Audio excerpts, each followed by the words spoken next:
أعوذ بالله من الشيطان الرجيم. بسم الله الرحمن الرحيم. الحمد لله نحمده ونستعينه ونؤمن به ونتوكل عليه ونعوذ بالله من شرور أنفسنا ومن سيئات أعمالنا. من يهد الله فلا مضل له ومن يضلل فلا هادي له. ونشهد أن لا إله إلا الله وحده لا شريك له ونشهد أن محمدا عبده ورسوله أرسله بالهدى ودين الحق ليظهره على الدين كله ولو كره المشركون. أما بعد فإن خير الحديث كتاب الله وخير الهدي هدي محمد صلى الله عليه وسلم وشر الأمور محدثاتها وكل محدثة بدعة وكل بدعة ضلالة وكل ضلالة في النار. وما توفيقي إلا بالله عليه توكلت وإليه أنيب.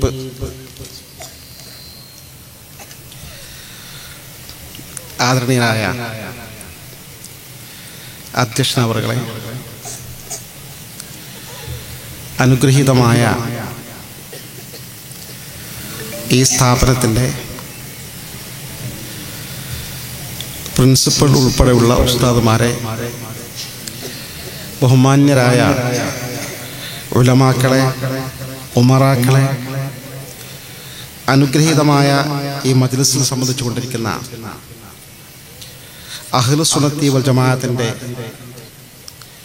കർമ്മധീരരായ പ്രവർത്തകരെ, ജ്യേഷ്ഠാന്തന്മാരെ, സുഹൃത്തുക്കളെ, സഹോദരങ്ങളെ, വിശിഷ്യ എൻ്റെ പ്രിയപ്പെട്ട സ്നേഹനിധികളായ ഭാവിയിലെ സുന്നത്ത് ജമാഅത്തിൻ്റെ കാവൽഭടന്മാരാവേണ്ട മുതഅല്ലിം സുഹൃത്തുക്കളെ,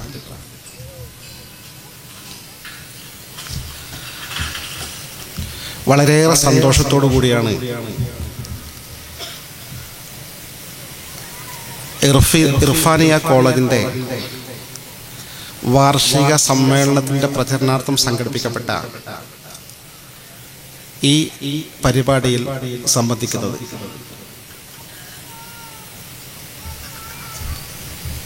എന്തുകൊണ്ടെന്നാൽ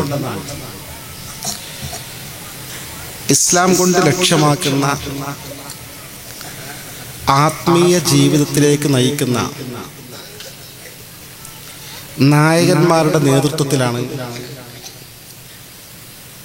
ആ മഹത്തായ സ്ഥാപനവും അതിൻ്റെ ബ്രാഞ്ചുകളും അതുമായി ബന്ധപ്പെട്ട പ്രവർത്തകരുമൊക്കെ മുന്നോട്ട് ഗമിച്ചുകൊണ്ടിരിക്കുന്നത്.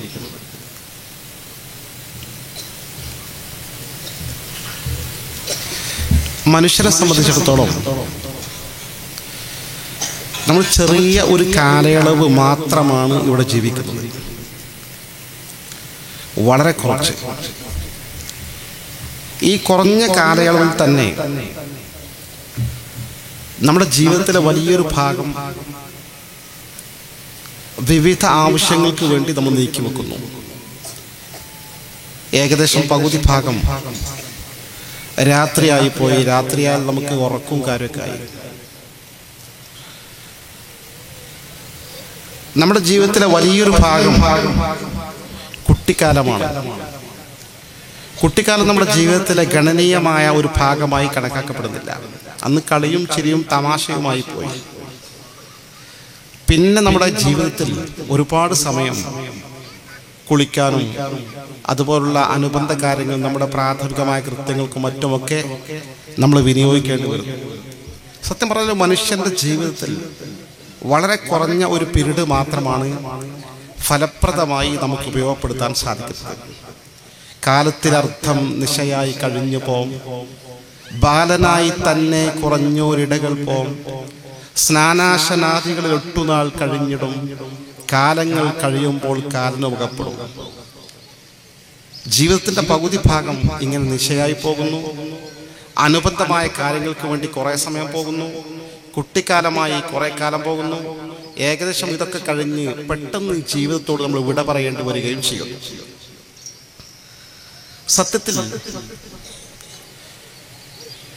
ഈ ഒരു ചെറിയ ജീവിതം, ക്ഷണികമായ ജീവിതം, നശ്വരവും നൈമിഷികവുമായ ജീവിതമാണോ മനുഷ്യന്റെ ജീവിതം? അങ്ങനെയാണെങ്കിൽ ജീവിതത്തിന് എന്തർത്ഥം? ഇസ്ലാമികേതര മതങ്ങൾ മനുഷ്യ ജീവിതത്തിന്റെ വിശാലാർത്ഥത്തെ ഉൾക്കൊള്ളുകയോ അത്ര ഗൗരവമായി കണക്കാക്കുകയോ ചെയ്യാതെ പോകുമ്പോൾ, പരിശുദ്ധ ഇസ്ലാം മനുഷ്യ ജീവിതത്തിന്റെ കൃത്യമായ രൂപരേഖ, അതിൻ്റെ വ്യക്തമായ കാലയളവ് നമ്മുടെ മുമ്പിൽ വരച്ച് കാണിക്കുന്നു.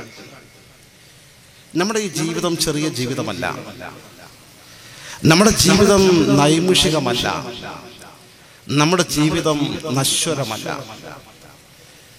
നമ്മുടെ ജീവിതം അനന്തമായ വലിയൊരു ജീവിതമാണ്. സത്യത്തിൽ ഞാനും നിങ്ങളും ജീവിക്കാൻ തുടങ്ങിയത് മാതാവിൻ്റെ ഗർഭാശയത്തിൽ നിന്ന് ഈ മണ്ണിലേക്ക് പിറന്നു വീണ ഉടനെയാണെന്ന ധാരണ തെറ്റാണ്. നമ്മൾ മരിക്കുന്നതോടുകൂടി ജീവിതം അവസാനിച്ചു എന്ന കാഴ്ചപ്പാട് സത്യത്തിൽ ശരിയല്ല. വളരെ കൃത്യമായി വിശുദ്ധ ഖുർആൻ പറയുന്നത്, മനുഷ്യന്റെ യഥാർത്ഥ രൂപം, മനുഷ്യന്റെ ഏറ്റവും പ്രധാനപ്പെട്ട ഭാഗം അവൻ്റെ ഈ മാംസളമായ ശരീരമല്ല, നമ്മൾ ഈ കാണുന്ന ബോഡിയല്ല. നമ്മുടെ മുടിയും നഖവും എല്ലും മാംസവും മജ്ജയും ഒക്കെ ഉൾക്കൊള്ളുന്ന ഈ ബോഡി, ഇതൊരു താൽക്കാലിക സംവിധാനം മാത്രമാണ്. മനുഷ്യൻ എന്ന് പറയുന്ന സത്യത്തിൽ മനുഷ്യന്റെ ആത്മാവാണ്, മനുഷ്യന്റെ റൂഹാണ്. മനുഷ്യന്റെ റൂഹ് ഈ താൽക്കാലിക ലോകത്തേക്ക് മാത്രം സംവിധാനിക്കപ്പെട്ടതല്ല. ഒരു മനുഷ്യൻ മരിക്കുന്ന സമയത്ത് നമ്മൾ പറയാറുള്ളത്, അസ്രായീൽ അവന്റെ റൂഹിനെ പിടിച്ചു എന്നാ പറയാറുള്ളത്. അവന്റെ റൂഹിനെ അറുത്തു എന്നോ റൂഹിനെ നശിപ്പിച്ചു എന്നോ പറയാറില്ല, റൂഹിനെ പിടിച്ചു. അപ്പൊ റൂഹിനെ പിടിച്ചെടുത്ത് വേറെ സ്ഥലത്ത് ജീവിതം സംവിധാനിക്കുകയാണ്. ഈ റൂഹ് ഒരിക്കലും മരണത്തോടുകൂടി നശിക്കുന്നില്ല, ഒരിക്കലും നശിക്കുന്നില്ല എന്ന് മാത്രമല്ല, റൂഹിന് പോറൽ പോലും ഏൽക്കുന്നില്ല.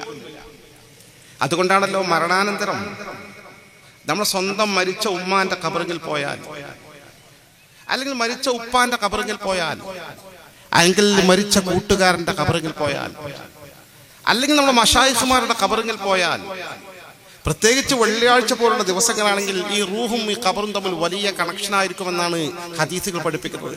അസ്സലാമു അലൈക യാ ഉമ്മീ വഇന്നാ ഇൻഷാ അല്ലാഹു ബികും ലാഹിഖൂൻ. പ്രിയപ്പെട്ട ഉമ്മ, നിങ്ങൾക്ക് സലാം ഉണ്ടായിരിക്കട്ടെ. ഇൻഷാ അല്ലാഹ് ഈ മോനിതാ നിങ്ങളെ സമീപത്ത് വന്നിരിക്കുന്നു, നാളെ ഞങ്ങളും ഇങ്ങോട്ട് വരാനിരിക്കുകയാണ് ഉമ്മ എന്ന് പറഞ്ഞ് സലാം പറഞ്ഞിട്ട് ഫാത്തിഹ ഓതി സിയാറത്ത് ചെയ്ത് ദുആ ചെയ്തു പോന്നാൽ വളരെ കൃത്യമായി ആ ഉമ്മാക്ക് തന്റെ പൊന്നുമോനെ തിരിച്ചറിയാൻ സാധിക്കുമെന്ന് അഷ്റഫുൽ ഖൽഖ് നബി മുത്ത് മുഹമ്മദ് മുസ്തഫ സ്വല്ലല്ലാഹു അലൈഹി വസല്ലം പഠിപ്പിക്കുന്നു. അനിഷേധ്യമായ സത്യമുള്ളത്. വളരെ കൃത്യമായി ശൈഖുൽ ഇസ്ലാം ഇബ്നു തൈമിയ എന്ന് പറയുന്നത് ലോകത്തെ മുസ്ലിങ്ങൾക്കിടയിലുള്ള പരിഷ്കരണവാദികൾ പോലും അംഗീകരിക്കുന്ന പ്രമുഖനായ പണ്ഡിതനാണ്. അദ്ദേഹം തന്റെ ഫതാവയിൽ ഉദ്ധരിച്ച ഹദീസിൽ കാണാം, ഏതൊരു മുഅ്മിനായ മനുഷ്യനും ഖബറിൽ കിടക്കുന്ന തന്റെ ഖബറാളിയായ സഹോദരന്റെ ഖബറിന്റെ അരികിലൂടെ കടന്നു ചെന്നാൽ വസല്ലമ അലൈഹി എന്നിട്ട് സലാം ചൊല്ലിയാൽ കാന യഅരിഫുഹു ഫി ദുനിയ, ഈ ഖബറിൽ കിടക്കുന്ന ഖബറാളിക്ക് ജീവിതകാലത്ത് ഈ സന്ദർശകനെ തിരിച്ചറിയാൻ സാധിച്ചിരുന്നെങ്കിൽ ഇല്ലാ അറഫഹു, ഈ സന്ദർശന വേളയിലും തിരിച്ചറിയാൻ സാധിക്കുക തന്നെ ചെയ്യുമെന്ന് അഷ്റഫുൽ ഖൽഖ് നബി മുത്ത് മുഹമ്മദ് മുസ്തഫ. ഉമ്മാന്റെ ഖബറിൽ ചെന്ന് സലാം ചൊല്ലിയാൽ, ഉപ്പാന്റെ ഖബറിൽ ചെന്ന് സലാം ചൊല്ലിയാൽ, നമ്മുടെ കൂട്ടുകാരന്റെ ഖബറിൽ ചെന്ന് സലാം ചൊല്ലിയാൽ അവർക്ക് നമ്മളെ കൃത്യമായി തിരിച്ചറിയുമെന്ന് അസന്നിഗ്ധമായി പറയുന്ന, നമ്മൾ ആരുമല്ല സത്യം മാത്രം പറയുന്ന ഹബീബായ അഷ്റഫുൽ ഖൽഖ് റസൂലുള്ളാഹി സ്വല്ലല്ലാഹു അലൈഹി വസല്ലം. സത്യത്തിൽ ഉമ്മാന്റെ ഖബർ നമ്മൾ അപ്പോ മാന്തി നോക്കിയാൽ ഒരു പക്ഷേ ഉമ്മാന്റെ ഭൗതിക ശരീരത്തിന്റെ അവശിഷ്ടങ്ങൾ മാത്രമായിരിക്കും ഉണ്ടാകുക. എല്ലിന്റെ കഷ്ടങ്ങൾ ഉണ്ടാകും, ചെതറിക്കിടക്കുന്ന ചില ഭാഗങ്ങൾ ഉണ്ടാകുമെന്നല്ലാതെ ഉമ്മാനവിടെ കാണാൻ കഴിയില്ല. കാരണം ഈ ബോഡി ഒരു വിഷയമല്ല, മനുഷ്യൻ എന്ന് പറയുന്ന മനുഷ്യന്റെ ആത്മാവാണ്, റൂഹാണ്. ഒരു മനുഷ്യന്റെ റൂഹിനെ അള്ളാഹു അസ്രായിൽ അലൈഹിസ്സലാത്തു വസ്സലാമിനെ ഉപയോഗപ്പെടുത്തി പിടിച്ചെടുക്കുമ്പോൾ അത് മുഅ്മിനുകളുടെ അർവാഹുകളാണ് ഇല്ലീൻ എന്ന ഉപരിലോകത്ത് കൊണ്ടുപോയി അവിടെ സൂക്ഷിച്ചു വെക്കും എന്നാണ് ഹദീസുകൾ പഠിപ്പിക്കുന്നത്. നിഷേധികൾ കുഫാറുകളുടെ അർവാഹുകളാണെങ്കിലോ അത് സിജ്ജീൻ എന്ന പ്രത്യേക ലോകത്ത് കൊണ്ടുപോയി സ്റ്റോർ ചെയ്യുകയാണ്, സൂക്ഷിക്കുകയാണ്. അർവാഹുകളുടെ ലോകം. ഹദീസിൽ കാണാം, ഒരു പ്രദേശത്ത് നിന്ന് ഒരാൾ മരിച്ചു എന്ന വാർത്ത അർവാഹിന്റെ ലോകത്ത് കിട്ടിയാൽ അവർക്ക് വലിയ സന്തോഷമാണ്. വലിയ സന്തോഷമായിട്ടാ. നമ്മുടെ നാട്ടിൽ നിന്ന് ഒരു ഗസ്റ്റ് വരുന്നുണ്ട്, പുതിയ ഒരാൾ വരുന്നുണ്ട്.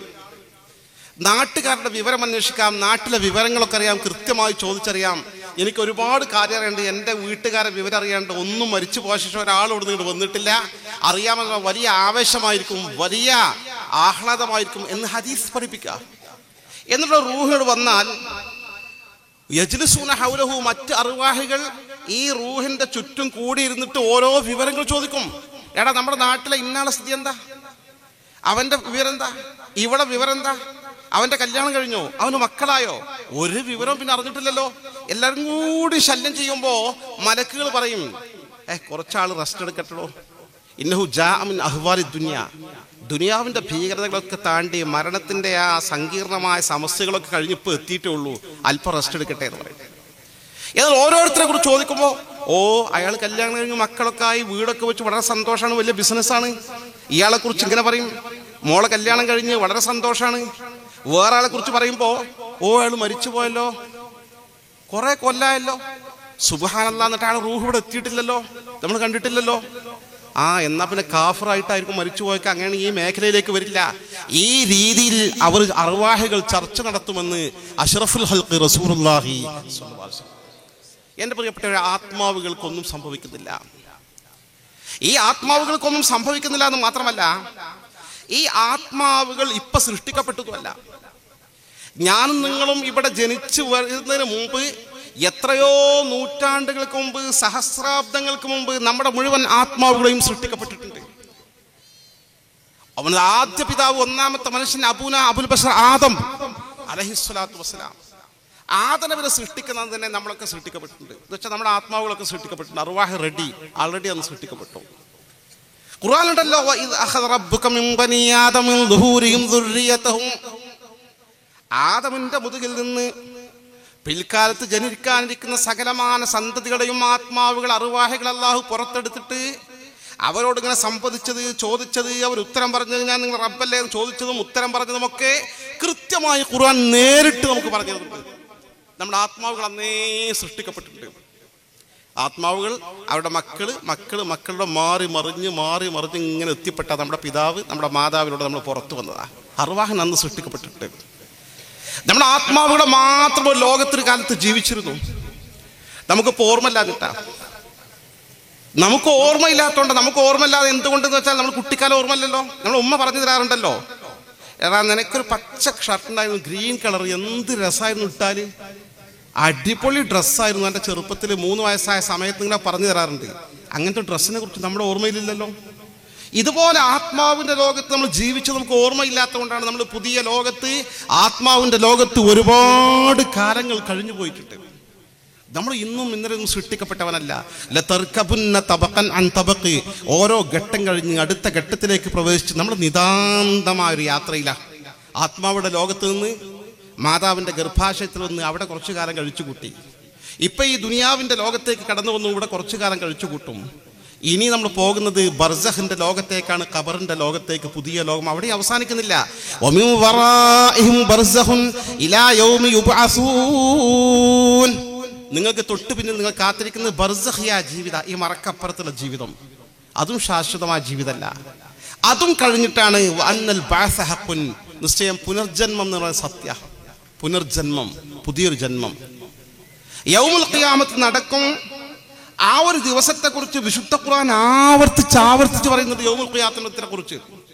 ഖുർആനിൽ ഒരുപാട് ഭാഗം പറയുന്നത് ഈ യൗമുൽ ഖിയാമത്ത് അവസാനത്തെ ദിവസത്തെക്കുറിച്ചാ, ഈ പ്രപഞ്ചത്തിന്റെ നാശത്തെക്കുറിച്ച്. ആ പ്രപഞ്ചത്തിന്റെ നാശത്തിന്റെ ആ അന്നത്തെ ദിനം, ലാസ്റ്റ് ഡേ, പിന്നെ ഡേറ്റ് ഇല്ല, പിന്നെ മാസമില്ല, വർഷമില്ല, അവസാനത്തെ ദിവസം യൗമുൽ ഖിയാമ, അവസാനത്തെ ദിവസം.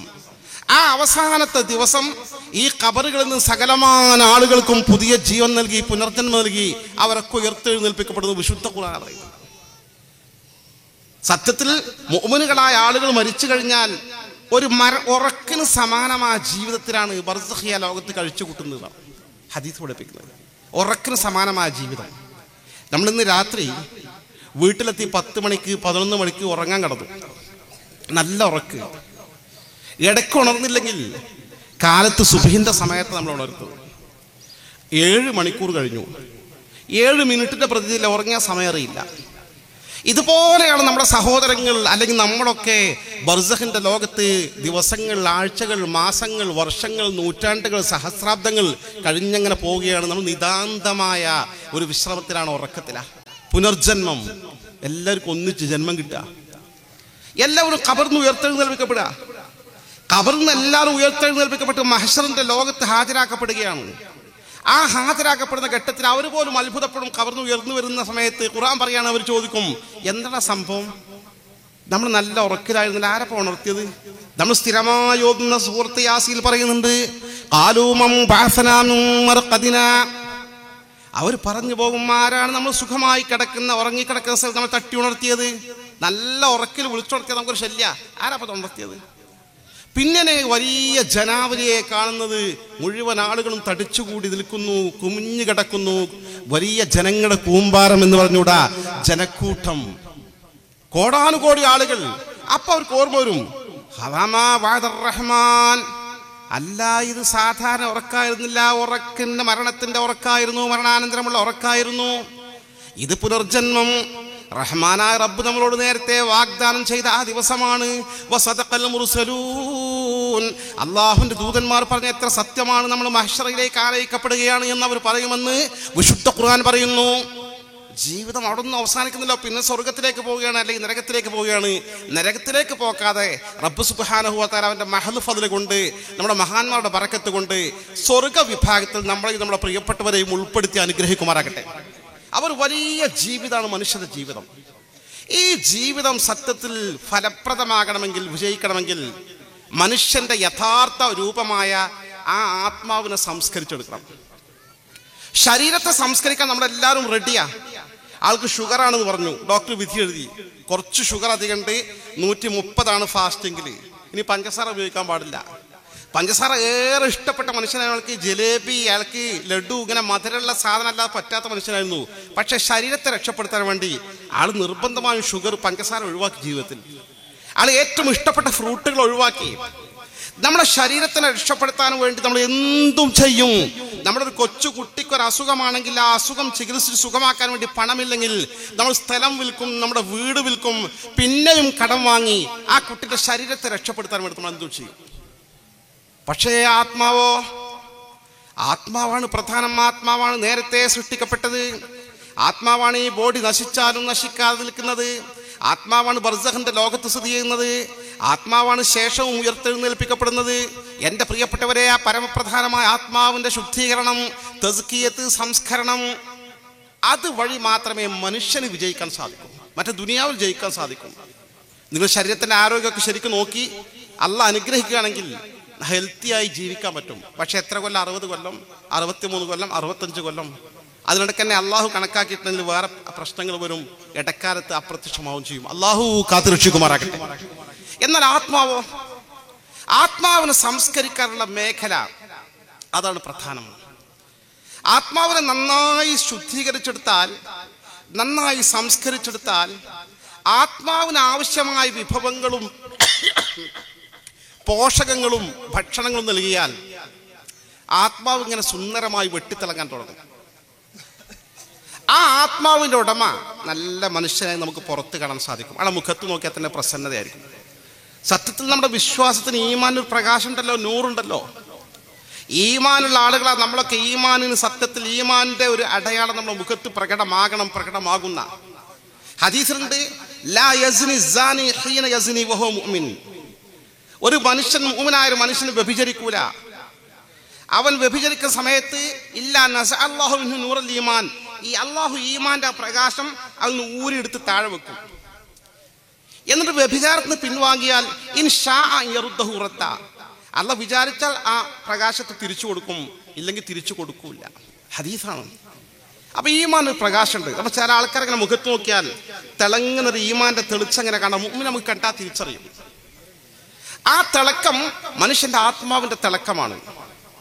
ഈ ആത്മാവിനെ തിളക്കമുള്ളതാക്കുക യഥാർത്ഥത്തിൽ തസവൂഫിന്റെ മാർഗത്തിലൂടെ, മശായിഖ്മാരുടെ ത്വരീഖത്തിലൂടെ നിർവഹിച്ചു കൊണ്ടിരിക്കുന്നത് ഈ വലിയ സംവിധാനമാണ്. ലോകത്തെവിടെയും കിട്ടാത്ത ഏറ്റവും പരമപ്രധാനമായ വിഷയമാണ്. ആത്മാവിന്റെ സംസ്കരണമാണ്, ശുദ്ധീകരണമാണ്, തെളിയിച്ചെടുക്കലാണ്, കടഞ്ഞെടുക്കലാണ് തസവൂഫിലൂടെ നിർവഹിച്ചു കൊണ്ടിരിക്കുന്ന മഹാന്മാർ.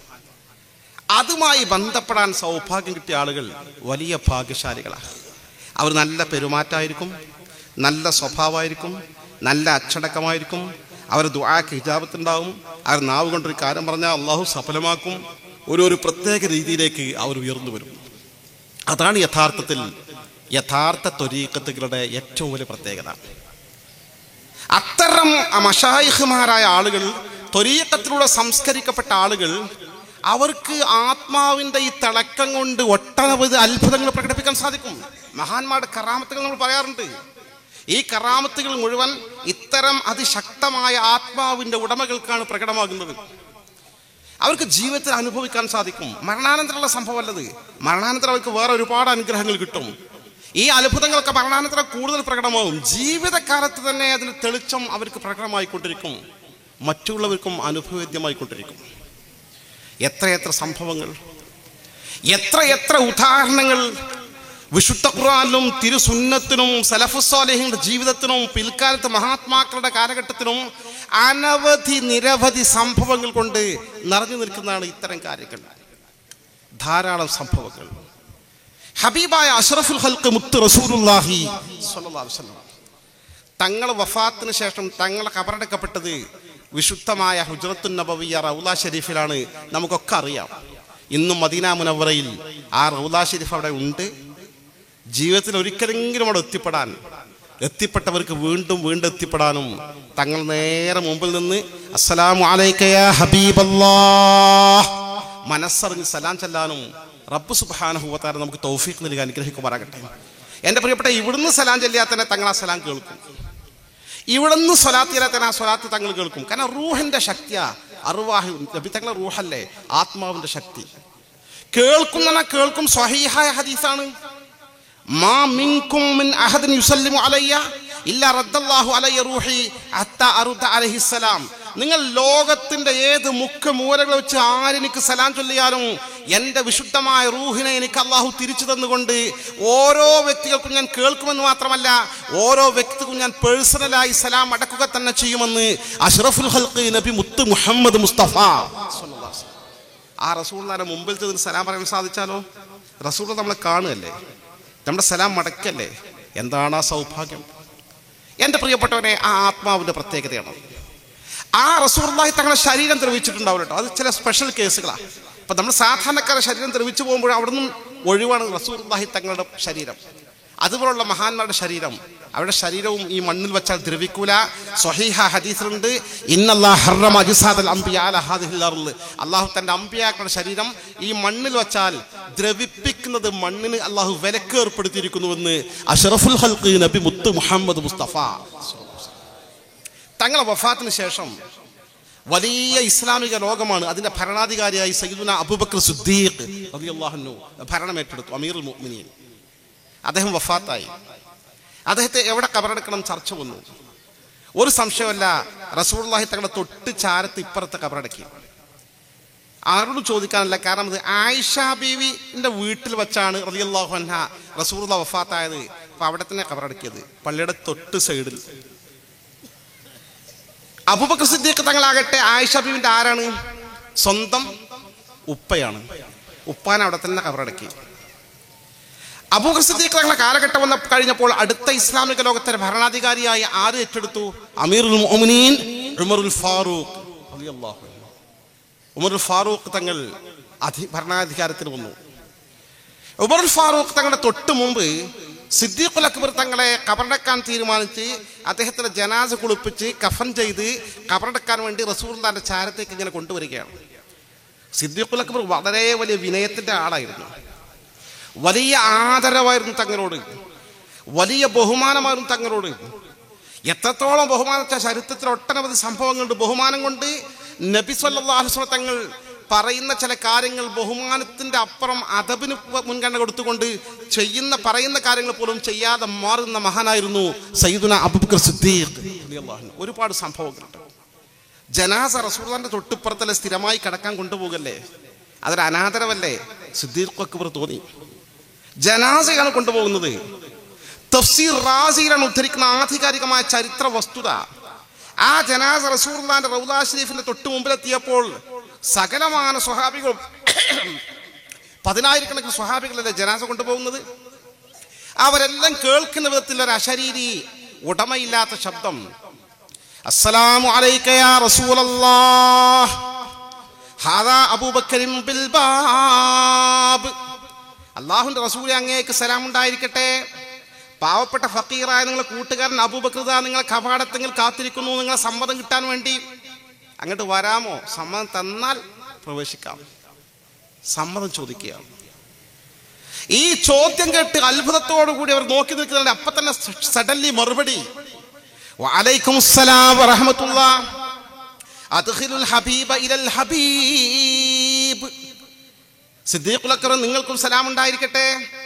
എന്റെ ഹബീബിന്റെ അടുത്തേക്ക് പ്രവേശനാനുമതി കൊടുക്കുവീൻ. എന്നിട്ട് അവിടെ കൊണ്ടുപോയി ഖബറടക്കിയത്. ഇതൊന്നും ആരും പ്ലാൻ ചെയ്തുണ്ടാക്കിയതല്ല. മഹാത്മാക്കളായ ആളുകൾ, ആ വിശുദ്ധാത്മാക്കൾ, സംസ്കരിക്കപ്പെട്ട ആത്മാവുകളുടെ പ്രത്യേകതകൾ മരണാനന്തരവും സജീവമായി ജീവിതകാലത്തെന്ന പോലെ അതിലുപരി ഭംഗിയായി നിലനിൽക്കുന്നു. യഥാസമയം അത്തരം കാര്യങ്ങൾ ഇടപെടുന്നു. എത്രയെത്ര സംഭവങ്ങൾ. ഇപ്പൊ ചരിത്രത്തിൽ കാണാം, ലോകത്ത് ഏറ്റവും വലിയ ഹദീസിന്റെ ആധികാരികമായ കിതാബ് ഏതാന്ന് ചോദിച്ചാൽ ലോകത്ത് മൊത്തം അറിയപ്പെട്ടതാണ് സ്വഹീഹുൽ ബുഖാരി. അസഹുൽ കുതുബ് ബഅദ കിതാബില്ല. അള്ളാഹുവിന്റെ കിതാബായ ഖുർആൻ കഴിഞ്ഞാൽ ലോകത്തെ ഒരു പ്രാമാണികമായ ഗ്രന്ഥമായി കണക്കാക്കപ്പെടുന്നത് സ്വഹീഹുൽ ബുഖാരി, ഹദീസിന്റെ കിതാബായ സ്വഹീഹുൽ ബുഖാരിയാണ്. ഇമാം മുഹമ്മദ് ബിൻ ഇസ്മായിൽ ബുഖാരി റഹ്മത്തുള്ളാഹിയാണ് ക്രോഡീകരിച്ചത്. ആ സ്വഹീഹുൽ ബുഖാരി, അതിന്റെ പ്രത്യേകത, മഹാനായ റസൂലുള്ളാഹി സ്വല്ലല്ലാഹു അലൈഹി വസല്ലം തങ്ങൾ പറഞ്ഞ വാക്കുകൾ നബി തങ്ങളുടെ കാലത്ത് ആരും എഴുതി വെച്ചിട്ടില്ല. അന്ന് ആരും റെക്കോർഡാക്കി വെച്ചിട്ടില്ല. അന്ന് റെക്കോർഡാക്കാൻ സംവിധാനമില്ല. ആരും എഴുതി വെച്ചതുമില്ല. എഴുതി വെക്കുന്ന ചില വിലക്കുകൾ ഉണ്ടായിരുന്നു. മറിച്ച് കേട്ട് പഠിക്കുക മാത്രമാണ് ചെയ്തത്. റസൂലുള്ളാഹി പറഞ്ഞതും ചെയ്തതൊക്കെ നേർക്കുനേരെ സ്വഹാബികൾ കണ്ടു, അനുഭവിച്ചു, കേട്ടു, പഠിച്ചു. അവരടുത്ത തലമുറക്ക് കൈമാറി. ഇങ്ങനെ 100 കൊല്ലം കഴിഞ്ഞിട്ടാണ് ആളുകൾ ചിന്തിക്കുന്നത്, ഈ ഹദീസുകൾ റസൂലുള്ളാഹിന്റെ ഹദീസല്ല ഇസ്ലാമിന്റെ പ്രമാണം. ഖുർആൻ കഴിഞ്ഞാൽ ഇത് നമുക്ക് സംഘടിപ്പിച്ച് ക്രോഡീകരിച്ച് രേഖപ്പെടുത്തി വെച്ചിട്ടില്ലെങ്കിൽ പിൽക്കാല തലമുറക്ക് കിട്ടൂല്ലോ, അത് വലിയ നഷ്ടാവൂലേ? അങ്ങനെ ഒരു ചിന്തിക്കുകയും ക്രോഡീകരിക്കാൻ ഇറങ്ങിത്തിരിക്കുകയും ചെയ്തു. അങ്ങനെ ഇറങ്ങിത്തിരിച്ച ഘട്ടത്തിൽ ആ കൂട്ടത്തിൽപ്പെട്ടാണ് ഇമാം ബുഖാരി റഹ്മത്തുള്ളാഹി, ഇമാം മുസ്ലിം റഹ്മത്തുള്ളാഹി, ഇമാം അബൂദാവൂദ് റഹ്മത്തുള്ളാഹി, ഇമാം തിർമിദി റഹ്മത്തുള്ളാഹി, ഇമാം ഇബ്നു മാജ റഹ്മത്തുള്ളാഹി. ഈ ഹദീസിന്റെ കിതാബുകൾക്ക് ഉടമസ്ഥന്മാരായ കൂട്ടത്തിൽപ്പെട്ട അവർ റസൂലുള്ളാഹിന്റെ കാലത്തുള്ള ആൾക്കാരല്ല.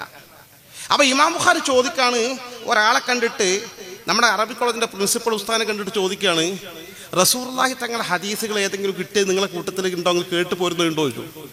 എൻ്റെ അടുക്കൽ ധാരാളം, എൻ്റെ ഒപ്പം ഒരു മുദരിസായിരുന്നു, ഒരുപാട് ഹദീസുകൾ എൻ്റെ ഉപ്പാൻ്റെ കൈവശമുണ്ട്, എനിക്ക് ഉപ്പ അതൊക്കെ ഇങ്ങനെ പറഞ്ഞു തന്നിട്ടുണ്ട്.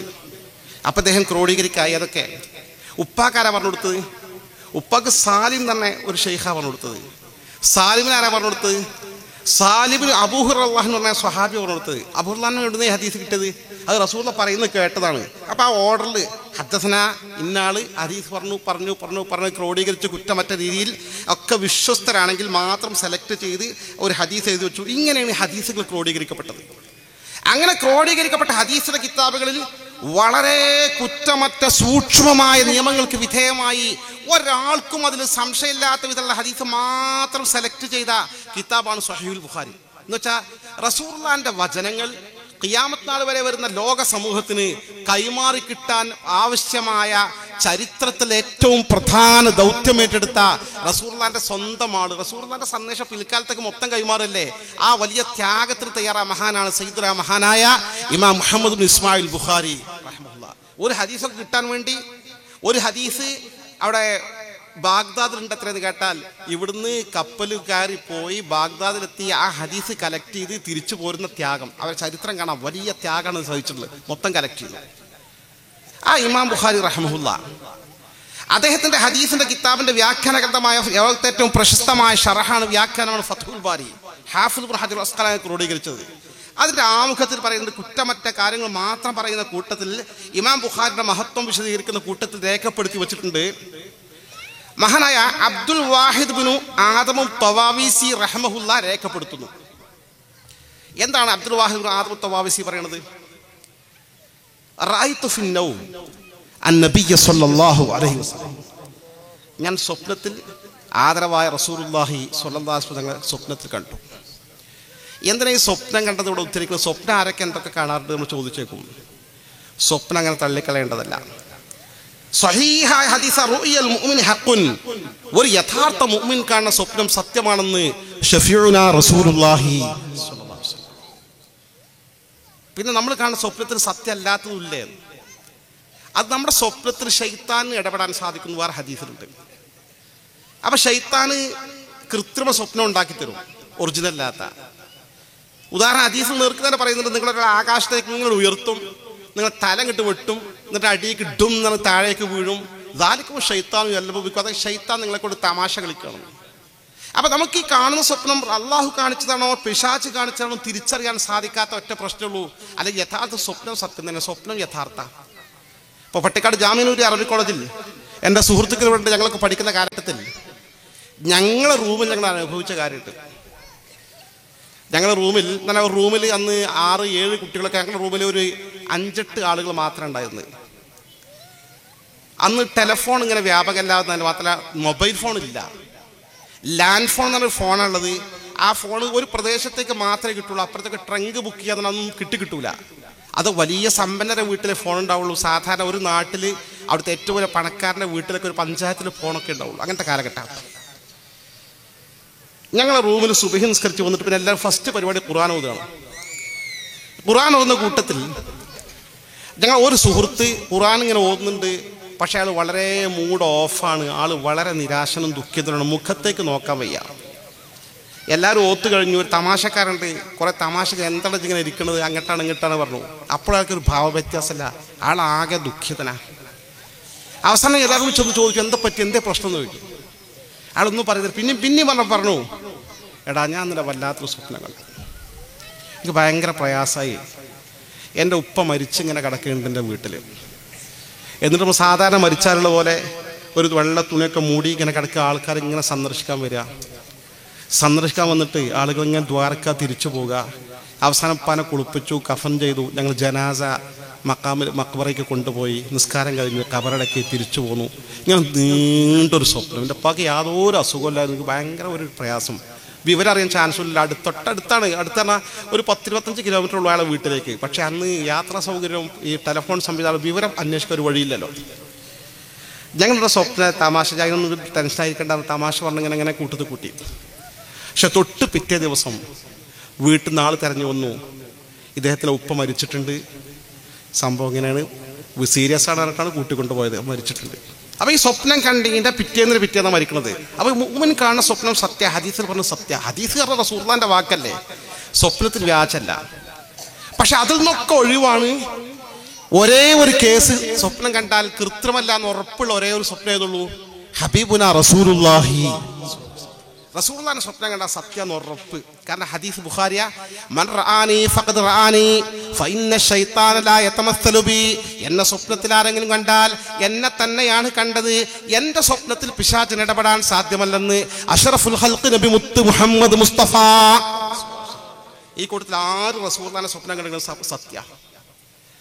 കാണുന്ന ആളെ ഈമാന്റെ ശക്തിക്ക് അനുസരിച്ച് റസൂലുള്ളാഹിന്റെ ഭംഗിയിൽ ഏറ്റവും വ്യത്യാസം ഉണ്ടാവുന്നത് മാത്രം. റസൂലുള്ളാഹിനെ കണ്ട റസൂലുള്ളാഹിനെ തന്നെ. അതുകൊണ്ടാ കാണാത്തതാരും. നമ്മൾ എന്തൊക്കെ കാണുന്നുണ്ട്, ഇന്ത്യൻ പ്രധാനമന്ത്രി മോദിനെ സ്വപ്നം കാണുന്നുണ്ട്, അമിത് ഷാനെ കാണുന്നുണ്ട്, കേരളത്തിലെ മുഖ്യമന്ത്രി പിണറായി വിജയനെ കാണുന്നുണ്ട്, നിങ്ങളെ കർണാടകയിലെ മുഖ്യമന്ത്രി സ്വപ്നം കാണുന്നുണ്ട്, ഗൾഫിക്ക് പോയതും വന്നതും ഒറ്റ രാത്രിയോട് സ്വപ്നം കാണുന്നുണ്ട്.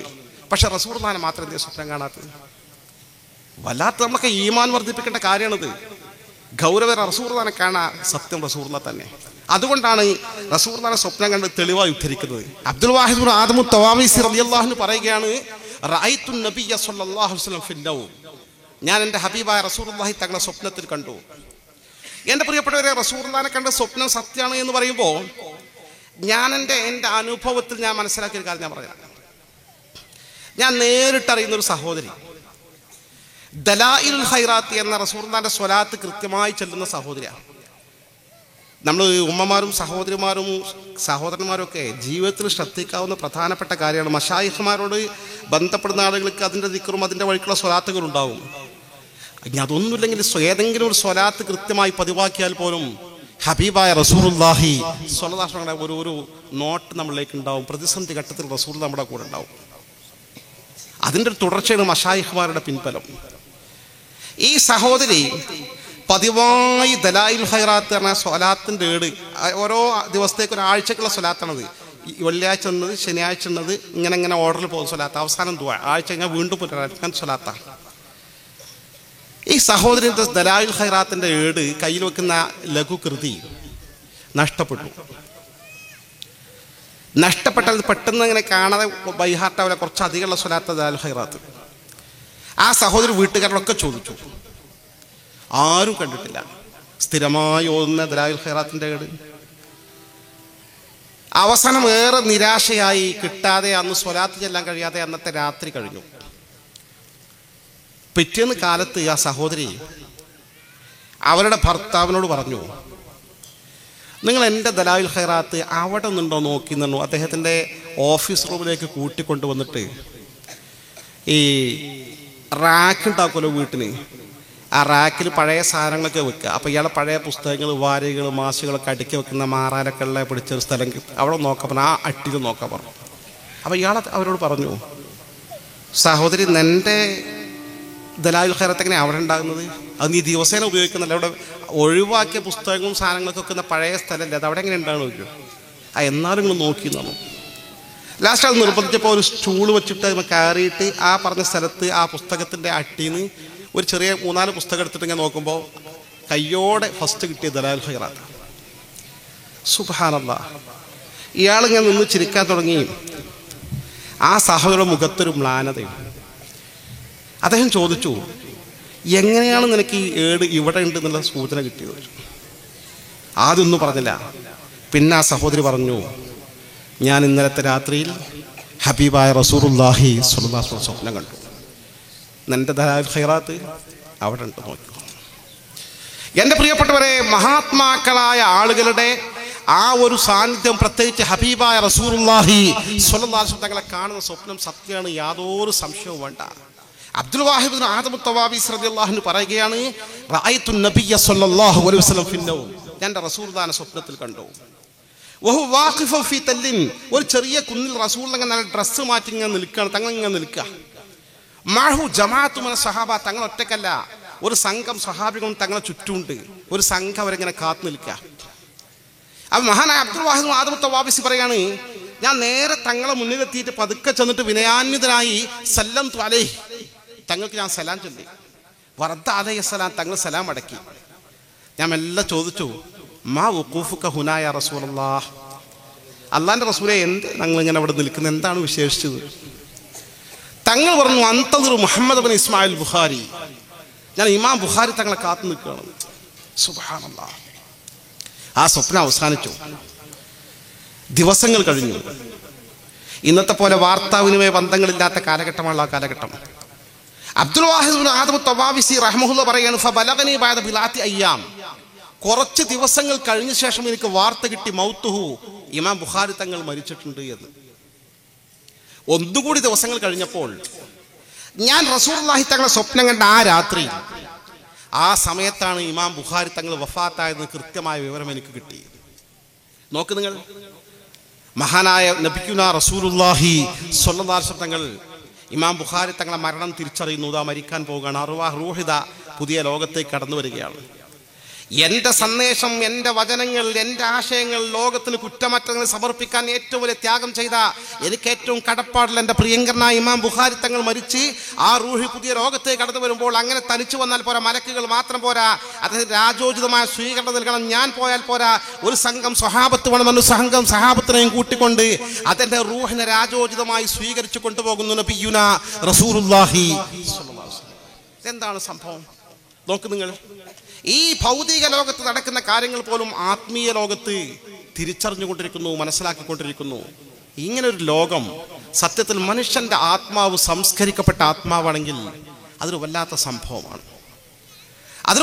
സംഭവമാണ്. നമ്മുടെ ഷാഫിഈ മദ്ഹബിലെ മുഫ്താബിഹിയായ ഏറ്റവും ആധികാരികമായ പ്രാമാണികമായി ഫത്വക്ക് ആധാരമാക്കുന്ന ഗ്രന്ഥമാണ് തുഹ്ഫ.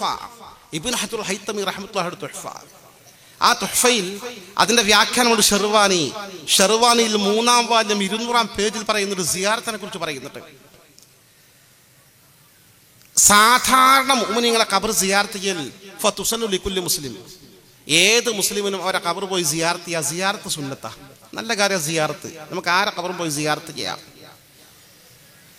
എന്നാൽ അമ്മാലി നഹവി തബറുക്, ബറക്കത്ത് കിട്ടാനാണെങ്കിലോ, നമുക്കൊരു മഹത്വം കിട്ടണം, നമ്മുടെ ഒരു കാര്യം നേടിയെടുക്കണം, എൻ്റെ കുട്ടിൻ്റെ രോഗം സുഖമാകണം, എൻ്റെ ഭാര്യയുടെ രോഗം സുഖമാകണം, എൻ്റെ ജീവിതത്തിൻ്റെ ഈമാൻ സലാമത്താകണം, എൻ്റെ മകൻ നല്ല ആലിമായി വളർന്നു വരണം, ദീൻ്റെ പ്രബോധകനായി മാറണം, പ്രചാരകനായി മാറണം, ഇങ്ങനെയൊക്കെ നല്ല നീയത്ത് വെച്ചിട്ടാണ് ബറക്കത്ത് കിട്ടാനാണ് ഉദ്ദേശിക്കണമെങ്കിൽ ഫതുസന്നുലി അഹ്ലുൽ ഖൈർ, അഹ്ലുൽ ഖൈറിൻ്റെ ഖബർ പോയി സിയാറത്ത് ചെയ്യൽ സുന്നത്താ. അഹ്ലുൽ ഖൈർ എന്ന് പറഞ്ഞാൽ ഖൈറിൻ്റെ ആൾക്കാർ എന്ന് പറഞ്ഞാൽ മഹാന്മാർ, സ്വാലിഹീങ്ങൾ. മഹാന്മാരെ ഖബറിൽ പോയി സിയാറത്ത് ചെയ്തിട്ട് അവരുടെ പേരിൽ ഫാത്തിഹ ഓതി ഹദ് ചെയ്തിട്ട് അവിടെ വെച്ച് നമ്മൾ ദുആ ചെയ്തിട്ട് പോന്നാൽ കാര്യം നടക്കുമെന്ന് പറയാൻ എന്താ കാരണം, ബറക്കത്ത് കിട്ടുമെന്ന് പറയാൻ കാരണം നമ്മുടെ ഷെർവാനിൽ പറയാല്ലേ അന്നലഹും, കാരണം വിശുദ്ധാത്മാക്കളായ മഹാന്മാർക്കുണ്ട് ഫി ബറാസിഹിം, അവിടെ ബർസഖിയ ജീവിതത്തിന്റെ ലോകത്ത് തസറുഫാത്തിൻ, അവർ ഭൗതിക കാര്യങ്ങൾ ഇടപെടലുകൾ നടത്തിക്കൊണ്ടിരിക്കുന്നുണ്ട്. നമ്മൾ വിചാരിക്കുന്ന മാതിരിയൊന്നുമില്ല. ഈ കോളേജ് ഇങ്ങനെ സുന്ദരമായി പടുത്തുയർത്തപ്പെടാനും ഇങ്ങനെ വളരെ മനോഹരമായി ഉയർന്നു വരാനും ഇദ്ദേഹത്തിൻ്റെ ഈ സ്ഥാപനത്തിൻ്റെ അധികാരികൾ, അതിൻ്റെ തറക്കലിട്ട മശായിഖുമാർ, അവരുടെ മശായിഖുമാർ, അവർ വലിയൊരു ശൃംഖല, ആ ശൃംഖല ഇങ്ങനെ പോയി എവിടെ എത്തുന്നത്, സയ്യിദുനാ ഹബീബുനാ റസൂലുള്ളാഹി സ്വല്ലല്ലാഹു അലൈഹി വസല്ലം, ആ സിൽസിലപ്പെട്ട മഹാന്മാർ, അവർക്കൊക്കെ തസറുഫാത്തിന്, ഈ ഭൗതിക ലോകത്ത് ഇടപെടലുകൾ നടത്താൻ സാധിക്കും. ഓ ബറക്കാത്തിന്, അവർ ബറക്കത്തുകൾ നൽകിക്കൊണ്ടിരിക്കും. അത് പരിമിതമായ നിലക്കല്ല, എണ്ണിക്കണക്കാക്കാൻ പോലും സാധിക്കാത്ത, ക്ലിപ്തപ്പെടുത്തപ്പെടാൻ പോലും സാധിക്കാത്ത വിധം ഭൗതിക കാര്യങ്ങളിൽ സ്വാധീനങ്ങൾ മഹാന്മാർ ഇടപെട്ടുകൊണ്ടിരിക്കുമെന്ന് ഫത്വയായി ഫിഖ്ഹിന്റെ മസ്അലയായി രേഖപ്പെടുത്തി വെച്ചിട്ടുണ്ട്. ഒരു വസ്തുതയാണ്, ഒരു യാഥാർത്ഥ്യമാണ്, അനിഷേധ്യമായ പരമാർത്ഥം. ആത്മീയമായി മനുഷ്യൻ സംസ്കരിക്കപ്പെട്ടാൽ ഈ ജീവിതത്തിൽ മാത്രമല്ല അനന്തരവും നിലനിൽക്കുന്ന അവൻ്റെ ആത്മാവിന് പല കാര്യങ്ങളും ഇടപെടാനും ബന്ധപ്പെടാനും സാധിക്കുമെന്ന കാര്യം സുനിശ്ചിതം, തീർച്ച. മഹാനായ ഇമാം ഷാഫിഈ റളിയല്ലാഹു അൻഹു നമ്മുടെ മദ്ഹബിന്റെ ഇമാമാ. മഹാനായ ഇമാം ഷാഫിഈ റളിയല്ലാഹുവിന്റെ മഖാം ഈജിപ്തിലെ ഖൈറോയിലാണ്. ജീവിതത്തിൽ ഒരിക്കലെങ്കിലും സിയാറത്ത് ചെയ്യാൻ ദയാനിധിയായ റബ്ബ് സുബ്ഹാനഹു വ തആല നമുക്ക് തൗഫീഖ് നൽകി അനുഗ്രഹിക്കുമാറാകട്ടെ. പഴയ കാലത്തെ പോലുള്ള അന്ന് ലോകത്തൊക്കെ സിയാറത്ത് ചെയ്യാനും യാത്ര പോകാനും ലളിതമായ സൗകര്യങ്ങളും സംവിധാനങ്ങളുണ്ട്. ആ ഷാഫിഈ റളിയല്ലാഹു അൻഹു ഉദ്ധരിക്കുന്ന ഹദീസിൽ കാണാൻ സമയത്തു ഷാഫിഈ യഖൂൽ, ഇമാം ഷാഫിഈ റളിയല്ലാഹു പറയുന്നത് ഞാൻ കേട്ടു, കുന്തു അതബറകു ബി അബി ഹനീഫ, ഞാൻ അബൂ ഹനീഫ ഇമാമിനെ കൊണ്ട് ബറക്കത്തെടുക്കാറുണ്ടായിരുന്നു. വലിയ മഹാനായ ഇമാം ഷാഫിഈ തങ്ങൾ. അബൂ ഹനീഫ ഇമാം ഇതുപോലെ ഹനഫി മദ്ഹബിന് രൂപകൽപ്പന നൽകിയ വലിയ ഇമാമാണ്. പക്ഷെ ഷാഫി ഇമാം തൊട്ടുമുമ്പാണ് മരിച്ചുപോയത്. അബൂ ഹനീഫ ഇമാമിന്റെ മഖാം ഈജിപ്തിലല്ല, അത് ഇറാഖിലെ ബാഗ്ദാദിലാണ്. അപ്പൊ ഇമാം ഷാഫി തങ്ങൾ ബാഗ്ദാദിൽ പോയി താമസിച്ചിരുന്ന കാലത്ത് അബൂ ഹനീഫ ഇമാമിന്റെ കൊണ്ട് ഞാൻ എപ്പോഴും ബറക്കത്തെടുത്തിരുന്നു. എങ്ങനെ ബറക്കത്തെടുത്തിരുന്നു അദ്ദേഹം പറയുന്നത്, എല്ലാ ദിവസവും അബൂ ഹനീഫ ഇമാമിന്റെ ഖബർ സിയാറത്ത് ചെയ്യാൻ ഞാൻ പോകും. എല്ലാ ദിവസവും പോയി സിയാറത്ത് ചെയ്ത് ഓതി കാര്യങ്ങളൊക്കെ പൂർത്തിയാക്കി ദുആ കഴിഞ്ഞിട്ട് തിരിച്ചു പോകും. എന്നിട്ട് അദ്ദേഹം പറയാണ്, അതിനിടയിൽ എനിക്കൊരു ആവശ്യങ്ങൾ എന്തെങ്കിലും വന്നാൽ, വലിയ എന്തെങ്കിലും വിഷയം വന്നാൽ എന്ത് വിഷയം വന്നാലും ഒരു സ്ഥലത്ത് നമ്മൾ ജീവിക്കുമ്പോൾ പല പ്രശ്നങ്ങൾ വരും. നമുക്ക് സ്വന്തം വരും, ഭാര്യയ്ക്ക് വരും, മക്കൾക്ക് വരും, കുടുംബത്തിന് വരും. നമ്മൾ ദുആ കൊണ്ട് പറഞ്ഞേൽപ്പിച്ച ആൾക്കാരെ വലിയ സങ്കീർണമായ കേസുകൾ, എന്തെങ്കിലും പ്രശ്നം വന്നാൽ ഞാൻ എന്ത് ചെയ്യുന്നു? അദ്ദേഹം പറയാണ്, ഇമാം ഷാഫി തങ്ങൾ, സല്ലൈതു റക്അതൈൻ, ഞാൻ 2 റക്അത്ത് സുന്നത്ത് നിസ്കരിക്കും. എന്നിട്ട് 2 റക്അത്ത് സുന്നത്ത് നിസ്കരിച്ചിട്ട് വജിഅതു ഇലാ ഖബ്രി അബി ഹനീഫ, അബൂ ഹനീഫ ഇമാം റഹിമഹുള്ളയുടെ ഖബറിലേക്ക് ഞാൻ വരും. എന്നിട്ട് സിയാറത്ത് കഴിഞ്ഞിട്ട് വസഅൽതുല്ലാഹൽ ഹാജ ഇൻദഹു, അദ്ദേഹത്തിന്റെ മുന്നിൽ വെച്ചുകൊണ്ട് റബ്ബിന്റെ മുമ്പിൽ ഞാൻ എൻ്റെ ആവശ്യങ്ങൾ സമർപ്പിക്കും. ഞാൻ അപ്രകാരം ചെയ്താൽ ഫമാ യബ്ഉദു അന്നീ, പിന്നെ എനിക്ക് സമയം ദീർഘമായി പോകില്ല, സമയം വിദൂരമായി പോകില്ല. ഹത്താ തുഖ്ള, അപ്പോഴേക്കും എൻ്റെ ആവശ്യം നിർവഹിക്കപ്പെട്ട് കഴിഞ്ഞിരിക്കുമെന്ന് ഇമാമുന ശാഫിഈ. എൻ്റെ പ്രിയപ്പെട്ടവരെ, എന്തേ സംഭവത്തിന്റെ രഹസ്യം? അബൂ ഹനീഫ ഇമാം മനസ്സിലാക്കുകയാണ്. കാരണം ആത്മീയമായി അവർ ജീവിക്കണല്ലോ. എന്നെപ്പോലുള്ളൊരു മഹാനായ ഇമാം ഷാഫി തങ്ങൾ, കാരണം എൻ്റെ ഖബറിലേക്ക് വന്നിക്കണം, എന്നെ പ്രതീക്ഷിച്ചിട്ടല്ലേ. അള്ളാഹുവേ ആ മുറാദ് ഹാസിലാക്കി കൊടുക്കണ ഒരു തവജ്ജുഹ് എന്ന് പറയും. അള്ളാഹുലേക്ക് അവർ ആ സാന്നിധ്യം ഒന്നിങ്ങനെ തിരിഞ്ഞു കളഞ്ഞാൽ അള്ളാഹു അവരുടെ ആ പ്രത്യേക കബൂലിയത്ത് കൊണ്ട് അള്ളാഹു സ്വീകരിക്കും, കാര്യം നടപ്പാവും. അതാണ് എൻ്റെ പ്രിയപ്പെട്ടവരെ ആത്മീയമായ ഔന്നത്യം പ്രാപിച്ചവരുടെ ആത്മാവിന് സംസ്കരിക്കപ്പെട്ട പ്രത്യേകത. അതുകൊണ്ടാണ് നമ്മൾ മഹാന്മാരുടെ മക്കാമുകളൊക്കെ സിയാറത്ത് ചെയ്യാൻ പോകുന്നത്. അതൊന്നും ഷിർക്കും കുഫ്റും പ്രശ്നമല്ല, മറിച്ച് നമ്മുടെ കാര്യങ്ങൾ നടക്കാൻ മഹാന്മാരെ മക്കാമിൽ ചെന്നാൽ അവർക്ക് നമ്മളെ കാണാനും തിരിച്ചറിയാനും നമ്മളെ സലാം പറയുന്നത് മനസ്സിലാക്കാനൊക്കെ ഉള്ള കഴിവ് അള്ളാഹ് നൽകിയിട്ടുണ്ടെന്ന് അനവധി കിതാബുകൾ വിശദീകരിക്കപ്പെട്ടിട്ടുണ്ട്. അവരെ ചെന്നിട്ട് അവർ നമുക്ക് വേണ്ടി അള്ളാഹുവിനോട് ശഫാഅത്ത് ചെയ്താൽ അള്ളാഹ് ഈ മിസ്കീൻ്റെ കാര്യം ഒന്ന് ഹാസിലാക്കി കൊടുക്കണമെന്ന് പറഞ്ഞാൽ നമ്മൾ പറയുന്നതിനേക്കാൾ എത്രയോ മീതിയായിരിക്കുമല്ലോ ആ പറച്ചിൽ. അതാണ് ഇതിൻ്റെ രഹസ്യം, അതാണ് ഇതിൻ്റെ പിന്നിൽ കിടക്കുന്ന രഹസ്യം. ചരിത്രം പരിധി നോക്കിയാൽ ഈ തരത്തിൽ ആത്മാവ് സംസ്കരിക്കപ്പെട്ട ആളുകളുടെ ഭൗതിക ലോകത്തെ ഇടപെടലുകളും അവർ പറഞ്ഞ കാര്യങ്ങൾ നടന്നതും അവർ ദുആ ചെയ്ത് ഇജാബത്ത് കിട്ടിയതുമായ അനവധി സംഭവങ്ങൾ നമുക്ക് ചൂണ്ടിക്കാണിക്കാൻ സാധിക്കും. ജീവിച്ചിരിക്കുന്ന മഹാന്മാർക്കുണ്ട്, മരണാനന്തരം കൂടാ കുറേയല്ല ചെയ്യാം. ഇപ്പൊ CM അടവൂർ വലിയുല്ലാഹി നവറല്ലാഹു മർഖദ, അവിടെ ദറജ അല്ലാഹു ഉയർത്തി കൊടുക്കുമാറാകട്ടെ. നമ്മുടെ കോഴിക്കോട് മടവൂരിലെ മക്കാമിൽ അന്ത്യവിശ്രമം കൊള്ളുന്ന മഹാനവറാണ് CM അടവൂർ വലിയുല്ലാഹി. ഈ അടുത്ത കാലത്ത് ഒരു 10-35 കൊല്ലം മുമ്പൊക്കെ ആയിരിക്കും അദ്ദേഹം വഫാത്തായി പോയിട്ടുണ്ടാകാം. കറക്റ്റ് വർഷം ഞാൻ ഓർക്കുന്നില്ല. SKSSF ഒക്കെ രൂപീകരിക്കപ്പെട്ട കാലത്ത് അതിൻ്റെ തുടക്കത്തിൽ സംഘാടകരിൽ ഒരാളായിരുന്നു ഞാൻ. അപ്പോൾ കോഴിക്കോട് സമസ്തയിൽ ഓഫീസിൽ എപ്പോഴും പോകും ഈ ആവശ്യർത്ഥം.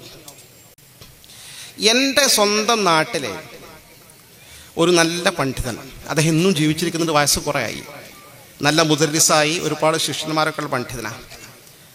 അദ്ദേഹം ചോദിച്ചു എന്നോടൊരിക്കൽ, നീ എപ്പോഴും കോഴിക്കോട് പോകാറുണ്ടല്ലോ, CM അടവൂർ വലിയുള്ള അവിടെ എവിടെയാണ് താമസിക്കുന്നത് എനിക്കറിയുമെന്ന് ചോദിച്ചു.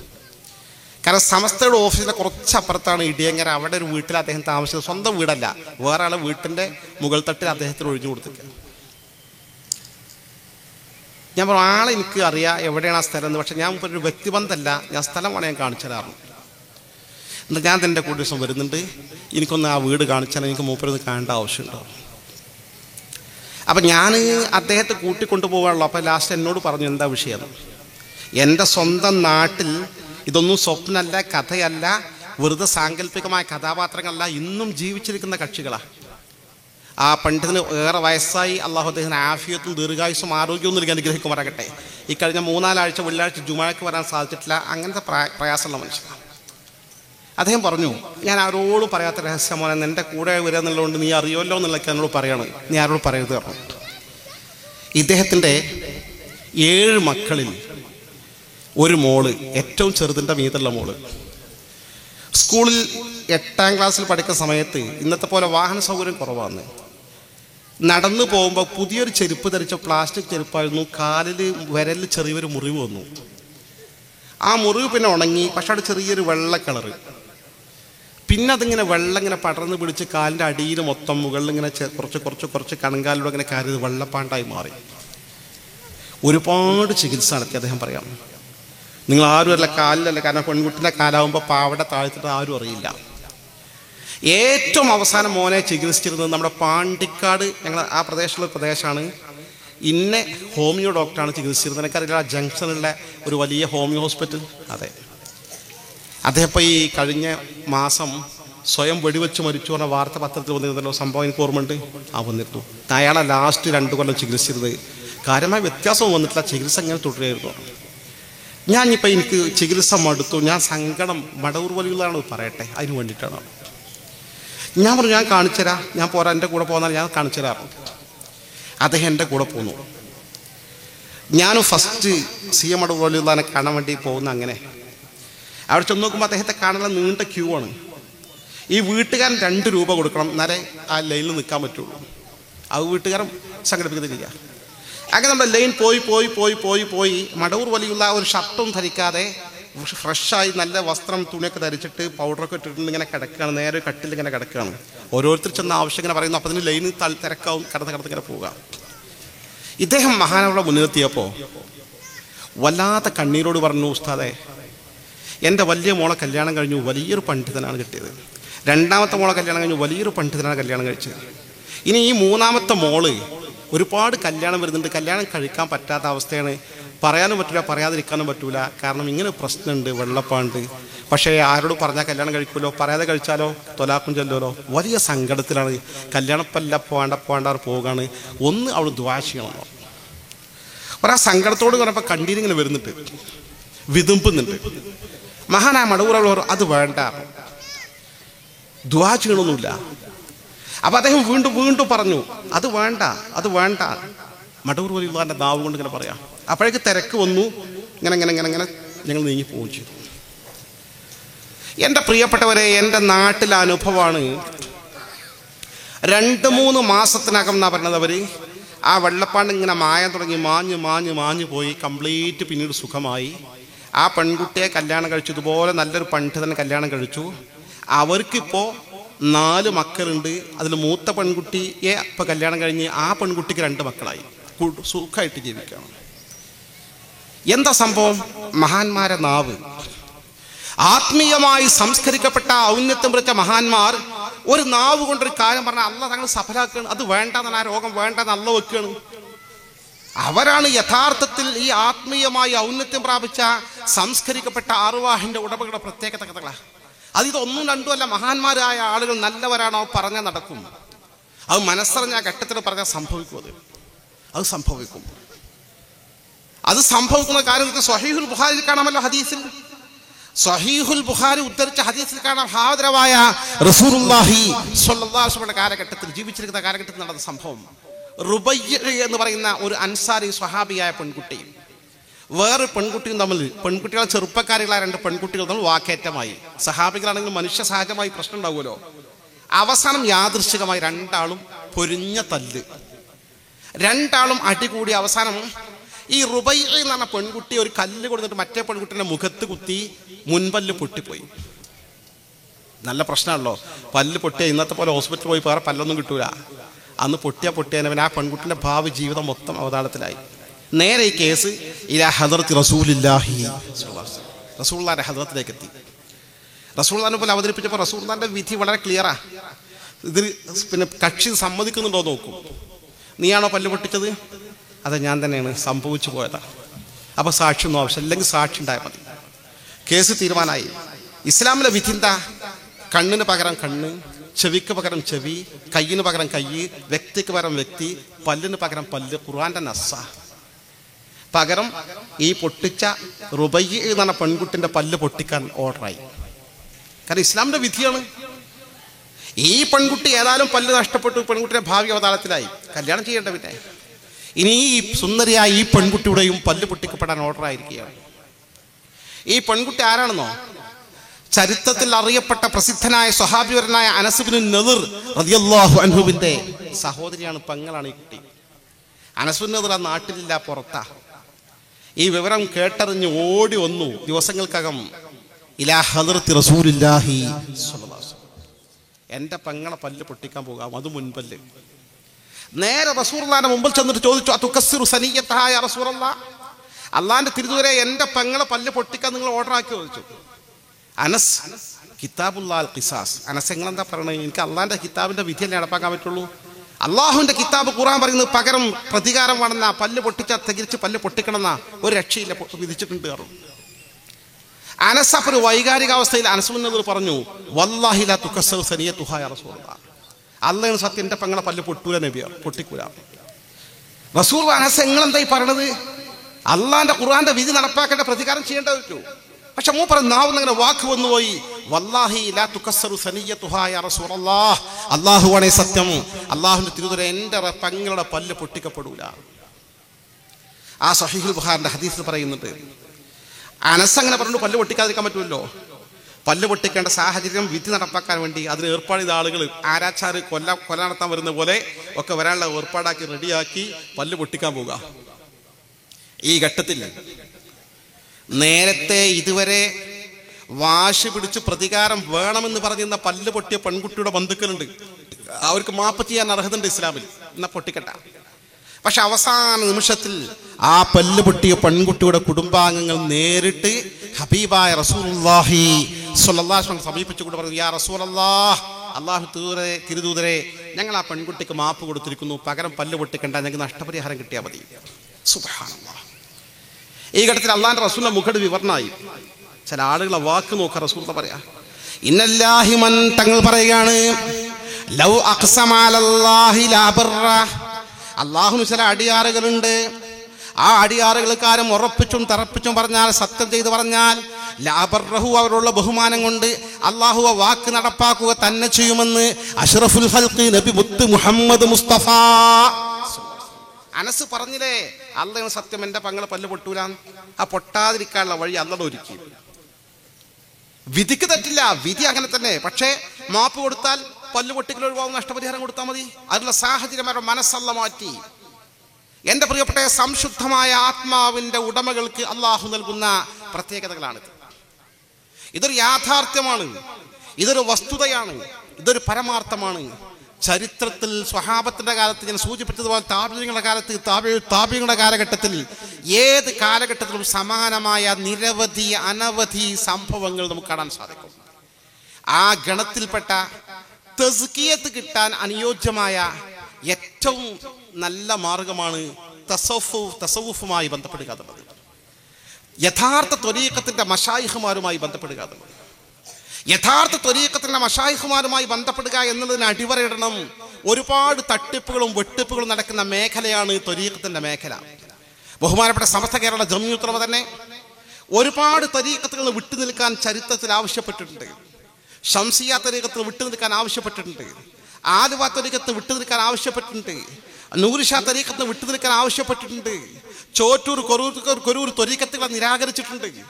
അതൊക്കെ അപകടകരമായ ത്വരീഖത്തിലേക്കാണ്. ത്വരീഖത്ത് എന്ന് പറയുമ്പോൾ യഥാർത്ഥ ത്വരീഖത്തുകളാണെങ്കിൽ ഈ സൽഫലം കാണുന്ന പോലെ, തെറ്റായ ത്വരീഖത്തുകളാണെങ്കിൽ പിശാചിന് അത്ഭുതകരമായ സംഭവങ്ങൾ കാണിച്ചു കൊടുക്കാൻ സാധിക്കും. അപ്പൊ അത് കറാമത്താണ്, മനസ്സിലാക്കും, തെറ്റിദ്ധരിക്കും. കാരണം ഒരുപാട് കഴിവ് ഈ തെറ്റായ സ്വപ്നം പിശാച് കാണിച്ചു തരുന്നത് പോലെ ശൈത്താന് തെറ്റായ നിലക്കുള്ള അത്ഭുത സംഭവങ്ങൾ കാണിച്ചു കൊടുക്കാൻ സാധിക്കും. ഈ ആലുവ തരീഖത്ത്, ഞാൻ ഒരു ഉദാഹരണം പറഞ്ഞാൽ, ആലുവ തരീഖത്തിന്റെ ആ കൂടിയ ആളുകൾ ശൈത്താനിയായ ഒരു ഭ്രമ, എന്ത് ചെയ്താലും അവർക്ക് ഇന്ന് പിന്മടക്കല്ല എന്ന് മാത്രമല്ല, അതിനെതിർക്കുന്ന ആളുകൾ സ്വന്തം ഉപ്പയാണെങ്കിലും ഉമ്മയാണെങ്കിലും നിശിതമായി വിമർശിക്കും, അശ്ലീല പ്രയോഗം നടത്തും. അത്ര പ്രാകൃതമായ ഒരു അന്ധമായ ധാരണയാണ് അതുമായുണ്ട്. ശൈത്താൻ തരീഖത്താ. ഒരിക്കൽ ഞാൻ അതിന്റെ സുഹൃത്തുമായി സമസ്ത കേരള ജംഇയ്യത്തുൽ എതിർത്തിട്ടില്ല. ആ സമയത്ത് യാത്ര ചെയ്യുമ്പോൾ അദ്ദേഹം പറഞ്ഞു, പിന്നെ ഇങ്ങനെയൊക്കെ പറഞ്ഞാലും ആള് പറഞ്ഞു, ലാസ്റ്റ് സമസ്ത കേരള ജംഇയ്യത്തുൽ എതിർത്താലും ശരി, ഞാൻ ഇന്ന് വിട്ടു നിൽക്കുകയായിരുന്നു. കാരണം അതിന് കാരണം പറഞ്ഞത്, തേൻ നല്ല മധുരമുള്ളതാണ്, നിങ്ങൾക്ക് അറിയില്ല വെച്ചു, അറിയുന്നുള്ളൂ. തേനിന്റെ മധുരം ഇല്ലാതെ സമസ്ത തീരുമാനമെടുത്ത് തങ്ങൾ അംഗീകരിക്കും ഇല്ലായിരുന്നു. എന്നാ ഇതുപോലെ ഞാൻ അത് അനുഭവിക്കുന്ന ആളാണ്. കാരണം അയാൾ പറയാണ്, ഉറങ്ങിങ്ങനെ കിടക്കുകയാണെങ്കിൽ നിസ്കരിക്കുന്ന സമയത്ത് ജമാഅത്തിന് പോകാനായിട്ടെങ്കിൽ അപ്പോൾ ഒന്ന് ഷെയ്ഖ് വിളിച്ചോണത്തും, യാ അല്ലാ നിസ്കരിക്കാൻ പോയിക്കും. വലതു ഭാഗത്തേക്ക് തുപ്പാണെങ്കിൽ വലതുഭാഗത്ത് തുപ്പൽ കറാത്ത, അപ്പ തലതിരിക്കും ഇടത് ഭാഗത്തേക്ക്. ഇങ്ങനെ ഞങ്ങൾ അനുഭവിച്ചു കൊണ്ടിരിക്കുകയാണ് ഇതിൽ കൂടിയ ആളുകൾ.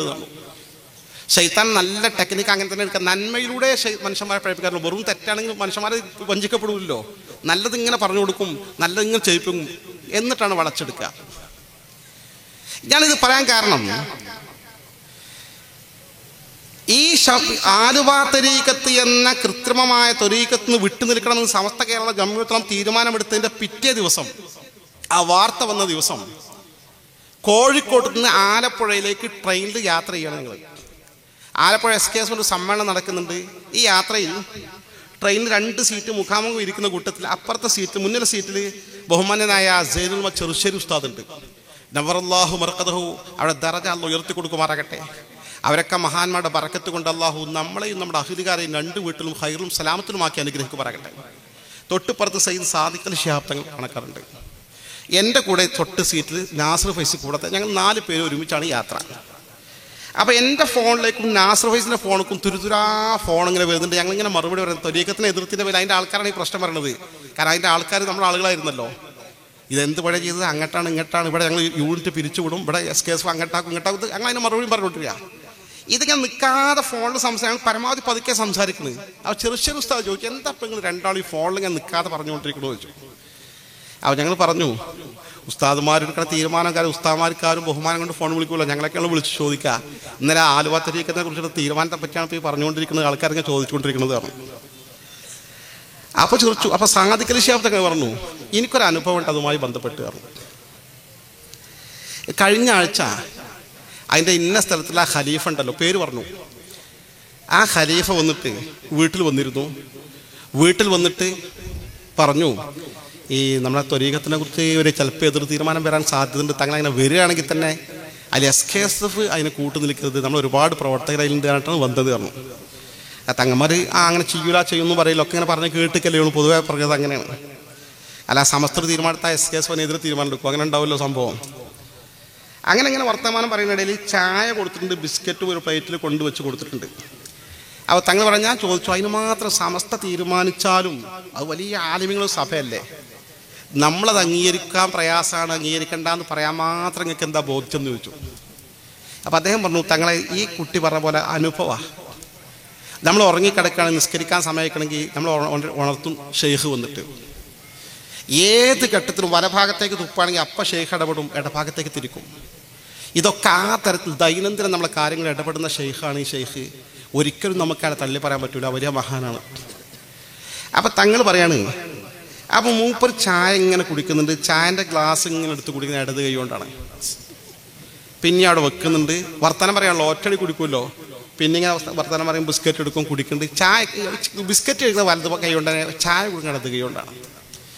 അപ്പോൾ ഞാൻ അങ്ങനെ നോക്കിക്കണ്ടു, ഇയാൾ ഈ പറഞ്ഞ വലത് ഭാഗത്തേക്ക് തുപ്പാണെങ്കിൽ ഇടത് ഭാഗത്തേക്ക് വന്ന ഷെയ്ഖ് തിരിക്കുന്നു പറഞ്ഞപ്പോൾ ഈ ഗ്ലാസ് അവസാനത്തെ ഗ്ലാസ് വെച്ചാൽ പിന്നെ തെളിവുണ്ടാവുമല്ലോ, കുടിച്ച് കഴിയുമ്പോൾ ഗ്ലാസ് വെക്കുന്നതിന് മുമ്പ് ഞാൻ അങ്ങനെ ചോദിച്ചു, ഇപ്പം നിങ്ങൾ ചായ കുടിച്ചത് ഇടത് കൈ കൊണ്ടല്ലേ, അത് ഷെയ്ഖ് വന്ന് തടഞ്ഞില്ലേ എന്ന് ചോദിച്ചു. അപ്പോൾ അയാളിങ്ങനെ നോക്കി, അയാൾക്കും മറുപടി ഇല്ല, അയാൾ ശ്രദ്ധിച്ചിട്ടില്ല, അയാളൊന്നിങ്ങനെ ചിരിച്ചു. യഥാർത്ഥ ഷെയ്ഖാണെങ്കിൽ ആ തരത്തിൽ ഇടപെടും.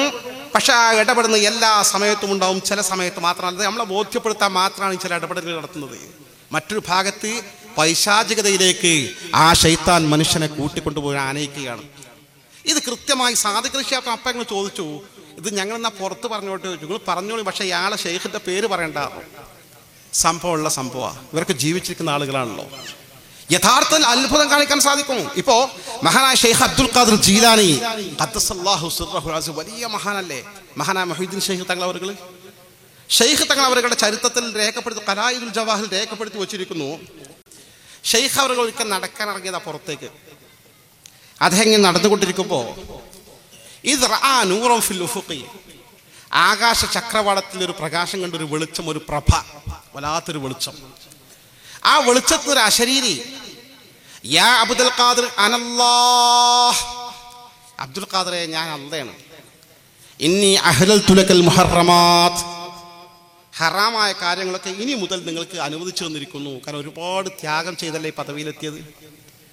ഇത് പറഞ്ഞതോടുകൂടി ഷെയ്ഖ് അബ്ദുൽ ഖാദിർ പറയാം, ഞാൻ പറയും ഇഖ്സഇയാൽ അഈൻ, അഭിശപ്തനായ പിശാചെ നിന്ദനായി മാറിപ്പോടാ.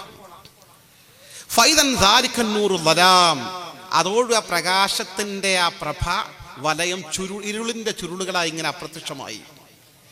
ഫദാലിക തിൽക സൂറത്തു ദുഹാൻ, ആ ഒരു പ്രത്യേകമായ രൂപം പുക പടലങ്ങളായി അപ്രത്യക്ഷമായി.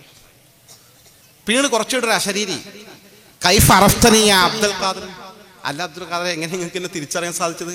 വഖദ് അദൽതു നഹവക 70 ആൾക്കാർ എനിക്ക് ഇങ്ങനെ പറഞ്ഞിട്ട് പറ്റിക്കാൻ പറ്റിയിട്ടുണ്ട്, പഴപ്പിച്ചിട്ടുണ്ട്, ഞാൻ നിങ്ങളെങ്ങനെ എന്നെ മനസ്സിലാക്കിയെന്ന് ചോദിച്ചു. അബ്ദുൽ ഖാദിർ ജീലാനി പറഞ്ഞു, ബിഖൗലിക അഹ്ലൽതു ലക്കൽ മുഹറമാത്ത്, ഹറാം ഹലാലാക്കി എന്ന ആ വാക്കുകൊണ്ട് തന്നെ ഇസ്ലാമിൽ മരിക്കുന്നത് വരെ ഒരാൾക്കും ഒരു ഇസ്ലാമിക നിയമത്തിനും ഒരു ഇളവും ഒരാനുകൂല്യവുമില്ല. ഹബീബായ ഏറ്റവും ശ്രേഷ്ഠനായ അഷ്റഫുൽ ഖൽഖ് മുത്ത് മുഹമ്മദ് മുസ്തഫ സ്വല്ലല്ലാഹു അലൈഹി വസല്ലം തങ്ങൾക്ക് വരെ മരിക്കുന്നത് വരെ ഹറാമും ഹലാലും നിയമത്തിൽ ആർക്കും മാറ്റമില്ല. അതാണ് നമ്മുടെ മാലപ്പാട്ടിൽ പറഞ്ഞത്. ഇബ്ലീസ വേറെ ചാ ദിപ്പാനായി ചൊന്നാരെ ഇബ്ലീസെ ചാച്ചിക്ക് ഡത്തി ആയച്ചോവറ്. ഇബ്ലീസ് അവരെ ചതിക്കാൻ ചെന്നപ്പോൾ ഇബ്ലീസിന് സൈഡാക്കി കിടത്തി കഴിഞ്ഞുവെന്ന് ഷെയ്ഖ് അബ്ദുൽ ഖാദിർ ജിലാനിയെ കുറിച്ച്. അങ്ങനെ അത്ഭുതങ്ങൾ അപ്പോൾ പിശാചിന് കാണിച്ചു തരാൻ സാധിക്കും. അപ്പോൾ നമ്മൾ ബന്ധപ്പെടുന്ന മേഖല യഥാർത്ഥ മശായിഖുമാരുടെ മേഖലയുമായിട്ടായിരിക്കണം ബന്ധപ്പെടേണ്ടത്. അത്തരം അവസരങ്ങളും ചാൻസുകളും ഇന്നും നമുക്ക് ലഭ്യമാണ്. അത്തരം ഫലപ്രദമായ മാർഗങ്ങൾ സ്വീകരിക്കലും അതുമായി ബന്ധപ്പെടലും അവരുമായുള്ള ലിങ്ക് സ്ഥാപിക്കലും നമുക്ക് നമ്മുടെ ആത്മാവിനെ സംസ്കരിക്കാൻ ഫലപ്രദമായ ഏറ്റവും നല്ല മാർഗമാണ്. അത് വഴി മാത്രമാണ് ഒരു മനുഷ്യൻ്റെ ജീവിതം സമ്പൂർണമായ വിജയത്തിലെത്തിക്കാൻ സാധിക്കുക എന്ന യാഥാർത്ഥ്യത്തിന് നമ്മൾ അടിവരയിടേണ്ടിയിരിക്കുന്നു. ആ നിലക്ക് മുന്നോട്ട് പോയാൽ നമ്മുടെ ജീവിതം സേഫാണ്. നമുക്ക് ഏത് ഘട്ടത്തിലും അള്ളാഹുവിൻ്റെ സഹായം കിട്ടും. അത് ഏറ്റവും അവസാനം മരിക്കുന്ന ഘട്ടത്തിലും ആ സഹായം കിട്ടും. ഞാൻ ഓർക്കുകയാണ്, അഭിവന്ദനായ സൈനുൽ ചെറുശ്ശേരി ഉസ്താദ് നവ്വറല്ലാഹു മർഖദ, അവരുടെ കബറും അല്ലാഹു പ്രകാശപൂരിതമായി കൊടുക്കുമാറാകട്ടെ. അദ്ദേഹം പറഞ്ഞൊരു സംഭവം. അദ്ദേഹത്തിൻ്റെ ഉസ്താദാണ് എൻ്റെ പിതാവിൻ്റെ ഉസ്താദ്, ഒരുപാട് മഹാന്മാരുടെ ഉസ്താദാണ് മഹാനായ റഈസുൽ മുഹഖഖീൻ കണ്ണിയത്ത് അഹ്മദ് മുസ്ലിയാർ നവ്വറല്ലാഹു മർഖദ. ഉസ്താദ് അവർ ഒരിക്കൽ ചെറുശ്ശേരി ഉസ്താദ് സന്ദർശിക്കാൻ ചെന്നപ്പോൾ ചെറുശ്ശേരി ഉസ്താദിനോട് പറഞ്ഞു, സൈനുദ്ദീൻ മുസ്ലിയാരെ എനിക്കൊരു പുതിയ സ്വലാത്തിൻ്റെ ഇജാസത്ത് കിട്ടിയിട്ടുണ്ട്. ആ സ്വലാത്തിൻ്റെ ഇജാസത്തിൻ്റെ പ്രത്യേകത നിങ്ങൾക്ക് എന്താ കേൾക്കണോ? ഞാൻ മരിക്കണ സമയത്ത് ഹബീബായ റസൂലുള്ളാഹി സ്വല്ലല്ലാഹു അലൈഹി വസല്ലം എൻ്റെ കൂടെ വന്നു നിൽക്കും, എനിക്ക് സംരക്ഷണത്തിന്. ബദരീങ്ങളെ സഹായം കിട്ടുന്ന ആളുകളുണ്ട്. അതാണ് ബദരീങ്ങളെ ബൈത്തിൽ വെച്ചിട്ടുണ്ട്. ദാഹം ഔത്തത് കൂട്ടിടും ഇബ്ലീസ് കൂസിനെ കാട്ടിടും നേരം ലഈനവനാട്ടുവാൻ ബദരീങ്ങളെ തുണറബ്ബന. മരിക്കുന്ന സമയത്ത് കൊടുമയായ ദാഹമായിരിക്കും. ഇബ്ലീസ് പാനപാത്രം ഇങ്ങനെ കാണിച്ചുള്ള അന്ന വെള്ളം ശുദ്ധജലം ഈമാൻ തെറ്റാൻ വേണ്ടി ഇന്ന എൻ്റെ ഭാഗത്തു കൂടെ തരാറും. ആ ഘട്ടത്തിൽ പടച്ചവനെ അഭിശപ്തനായ പിശാചിൻ്റെ വലയിൽ അകപ്പെടാതെ കാക്കണേ ബദരീങ്ങളെ പിൻബലം കൊണ്ട് വിശുദ്ധാത്മകളായ ബദരീ അവർക്ക് അവിടെ ഘട്ടത്തിൽ സഹായിക്കാൻ സാധിക്കും. ആ ഗണത്തിൽ ഒന്നാമനാണ് സയ്യിദുന വ ഹബീബുന നബിയുനൽ മുസ്തഫ മുഹമ്മദുൻ സ്വല്ലല്ലാഹു അലൈഹി വസല്ലം. ആ സ്വലാത്തിന്റെ പ്രത്യേകത എനിക്ക് തങ്ങളുടെ സാന്നിധ്യം പിൻബലം നേരിട്ട് ആ ഘട്ടത്തിൽ കിട്ടും. എൻ്റെ പ്രിയപ്പെട്ടവരെ, അങ്ങനെ ആ ഘട്ടത്തിൽ പിൻബലം കിട്ടും. ആ ഘട്ടത്തിൽ ഈമാൻ സലാമത്തായി മരിച്ചു പോകാൻ സൗഭാഗ്യം കിട്ടും. നല്ലവരാളുകളൊക്കെ അങ്ങനെ മരിച്ചത്. ഇങ്ങനെ ആത്മാവിന് സംസ്കരിക്കപ്പെട്ട, ശുദ്ധീകരിക്കപ്പെട്ട, സ്ഫുടം ചെയ്തെടുക്കപ്പെട്ട മശായിഖുമാരുമായി ബന്ധപ്പെട്ട സ്വലാത്ത് ദായിമാക്കുന്ന ആളുകളൊക്കെ നല്ല നിലയിൽ മരിച്ചു പോയിട്ടുണ്ട്. അവരൊക്കെ ഈമാൻ സലാമത്തായി മരണപ്പെട്ടു പോയിട്ടുണ്ട്. ഒരുപാട് സംഭവങ്ങൾ പറയാൻ സാധിക്കും. ഞാനതൊന്നും ഉദാഹരിക്കുന്നില്ല. അതുകൊണ്ട് എൻ്റെ പ്രിയപ്പെട്ട പൊന്നനുജന്മാർ, ജ്യേഷ്ഠ സഹോദരന്മാർ, എൻ്റെ ഉമ്മമാർ, എൻ്റെ സഹോദരിമാർ, എൻ്റെ അഭിവന്ദരായ സുഹൃത്തുക്കൾ, എൻ്റെ പ്രിയപ്പെട്ടവരെ, ജീവിതം ഇതോട് അവസാനിക്കാൻ നമുക്ക് എങ്ങനെ ജീവിക്കാമായിരുന്നു. പക്ഷെ ജീവിതം അവസാനിക്കുന്നില്ല. ജീവിതം ഒരു തുടർ പ്രക്രിയയായി മുന്നോട്ട് പോയിക്കൊണ്ടിരിക്കുകയാണ്. ലാസ്റ്റ് നല്ലൊരു ജീവിതം വരുന്നുണ്ട്. നമ്മുടെ ഈ ജീവിതം ശുഭകരമാകാനും ബർസഖിയ ജീവിതം സന്തോഷമാകാനും ആഖിറത്തിൽ സന്തോഷകരമായ സ്വർഗ്ഗലോകത്തേക്ക് പ്രവേശിക്കാനും നമുക്ക് ആത്മാവിനെ സംസ്കരിക്കുന്ന മേഖലയിലേക്ക് പ്രവേശിക്കുകയും അത്തരം സംരംഭങ്ങളോട് സഹകരിക്കുകയും പ്രത്യേകിച്ച് അത്തരം ആത്മീയ പണ്ഡിതന്മാരെ വാർത്തെടുക്കുന്ന ഇത്തരത്തിലുള്ള നല്ല സ്ഥാപനങ്ങൾക്ക് ഉദാരമായി സപ്പോർട്ട് ചെയ്യുകയും ചെയ്തുകൊണ്ട് നമ്മുടെ ജീവിതം ധന്യമാക്കാൻ ഞാനും നിങ്ങൾ ശ്രമിക്കണമെന്ന് സ്നേഹപൂർവ്വം ഉണർത്തിക്കൊണ്ട് നിങ്ങളൊക്കെ ദുആ ചെയ്യണമെന്ന് വസിയത്ത് ചെയ്തുകൊണ്ട് ഞാൻ എൻ്റെ വാക്കുകൾക്ക് വിരാമം കുറിക്കുന്നു. റബ്ബ് സുബ്ഹാനഹു വ തആല അവൻ്റെ മഹദ് ഫദ്ൽ കൊണ്ട്, ദയാവായ്പ കൊണ്ട്, വാത്സല്യം കൊണ്ട്, കാരുണ്യം കൊണ്ട് ആരും നിഷേധിക്കാത്ത മഹാത്മാവാണ് കണ്യാല മൗല ഖദ്ദസല്ലാഹു സിർറഹുൽ അസീസ്. പട്ടിക്കാട് അന്ത്യവിശ്രമം കൊള്ളുന്ന മഹാനവറുകൾ അവരുടെ നേരെ ത്വരീഖത്ത് കൊണ്ടു നടക്കുന്ന ഒരാത്മീയ കേന്ദ്രമാണ് ഇർഫാനിയ കോളേജ് ചപ്പാരപ്പടവ്. ആ കോളേജിൻ്റെ വാർഷിക സമ്മേളനത്തിൽ നമ്മൾ സംബന്ധിക്കുകയും വിജയിപ്പിക്കുകയും ചെയ്യുമ്പോൾ നമ്മൾ ആ ത്വരീഖത്തൊന്നും അംഗമായിട്ടില്ലെങ്കിൽ പോലും ആ ഒരു ലിങ്ക് കണക്ഷൻ നമുക്ക് തന്നെ പ്രയോജനം ചെയ്യും. ഈ അടുത്ത സമ്മേളനം വരാൻ പോവുകയാണ്. ആ സമ്മേളനത്തിൽ നേരിട്ട് സംബന്ധിച്ച് അവിടെയുള്ള ദുആയിലൊക്കെ പങ്കെടുത്ത് ആ ഒരു ബന്ധം സ്ഥാപിച്ചുകൊണ്ട് നമ്മൾ ആ തസ്കിയത്തിൻ്റെ ആത്മാവിനെ സ്ഫുടം ചെയ്യുന്ന മേഖലയിലേക്ക് പ്രവേശിച്ച് നമ്മുടെ ദുനിയാവും ആഖിറവും സലാമത്താകാനും ആഖിബത്ത് നന്നായി തീരാനും ശ്രമിക്കണമെന്ന് സ്നേഹപൂർവ്വം ഉണർത്തുകയാണ്. സമ്മേളനം നമുക്ക് വൻ വിജയമാക്കാൻ സാധിക്കണം. റബ്ബ് സുബ്ഹാനഹു വ തആല അവൻ്റെ മഹദ് ഫദ്ൽ കൊണ്ട്, ദയാവായ്പ കൊണ്ട്, വാത്സല്യം കൊണ്ട്, കാരുണ്യം കൊണ്ട് ഈ സ്ഥാപനം ഭംഗിയായി എക്കാലവും പൂർവോപരി ഭംഗിയായി നടത്തിക്കൊണ്ടുപോകാൻ കരുണാവാർത്തിയ റബ്ബ് സുബ്ഹാനഹു വ തആല നമുക്ക് തൗഫീഖ് നൽകി അനുഗ്രഹിക്കുമാറാകട്ടെ. ഈ സംരംഭം ഇത്ര വിപുലമായി നടത്താൻ വേണ്ടി ആത്മാർത്ഥമായി സഹായിച്ച, സഹകരിച്ച, മുൻകൈയെടുത്ത, പല നിലയിലും പ്രവർത്തിച്ച ഒരുപാട് ആളുകൾ ഈ പ്രദേശത്തും പരിസരത്തുമുണ്ട്. അള്ളാഹു എല്ലാവരും കബൂൽ ചെയ്യുമാറാകട്ടെ. നമുക്കും നമ്മുടെ അഹ്ലുകാർക്കും നമ്മുടെ ബന്ധപ്പെട്ട ആളുകൾക്കും ഒക്കെ അള്ളാഹു ദീർഘായുസ്സും ആഫിയത്തും ആരോഗ്യവും നൽകി അനുഗ്രഹിക്കുമാറാകട്ടെ. ഒരു കളങ്കമല്ലാതെ ഇഖ്ലാസോടുകൂടി ദീനിനെ സംരക്ഷിക്കാൻ വേണ്ടി, സുന്നത്ത് ജമാഅത്തെ സംരക്ഷിക്കാൻ വേണ്ടി, രാജ്യത്തെ മുസ്ലിമുകളെ സംരക്ഷിക്കാനുള്ള പ്രവർത്തനങ്ങൾ ഏർപ്പെട്ടുകൊണ്ട് മുന്നോട്ട് പോകാനും വിജയം വരിക്കാനും കരുണാവാരിധിയ റബ്ബ് സുബ്ഹാനഹു വ തആല നമ്മെ തുണക്കുമാറാകട്ടെ. ആമീൻ പ്രാർത്ഥിച്ചുകൊണ്ട് ഞാൻ എൻ്റെ വാക്കുകൾക്ക് വിരാമം കുറിക്കുന്നു. സ്വല്ലല്ലാഹു അലാ ഖൈരി ഖൽഖിഹി സയ്യിദനാ മുഹമ്മദ് വ ആലിഹി വ സ്വഹ്ബിഹി അജ്മഈൻ വൽഹംദുലില്ലാഹി റബ്ബിൽ ആലമീൻ. അസ്സലാമു അലൈക്കും വറഹ്മത്തുള്ളാഹി.